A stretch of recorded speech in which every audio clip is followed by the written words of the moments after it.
চরিলাম সৎসঙ্গ আশ্রম সংলগ্ন এলাকায় আগরতলা উদয়পুর সড়কে একটি অটো রিকশা নিয়ন্ত্রণ হারিয়ে উল্টে যায়, ফলে অটোতে থাকা 3 জন যাত্রী সহ গুরুতর আহত হন অটো চালক। বিশালগড় অগ্নিনির্বাপক দফতরের খবর দেওয়া হলে অগ্নিনির্বাপক এসে গুরুতর আহত অবস্থায় 4 জনকে বিশালগড় মহকুমা হাসপাতালে নিয়ে যায়।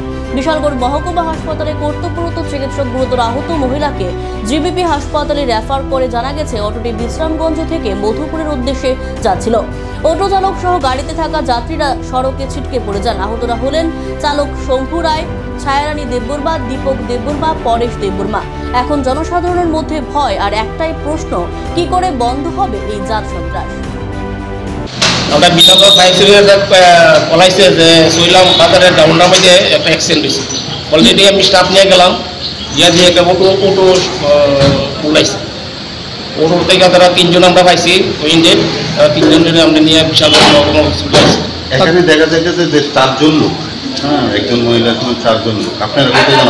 আমরা তো 4 জনই মনে, আমরা তো 3 জন পাইছি, 3 জন মোমেন্টের একজন মানে বেশি একটা না, টোটাল 4 জন আছে।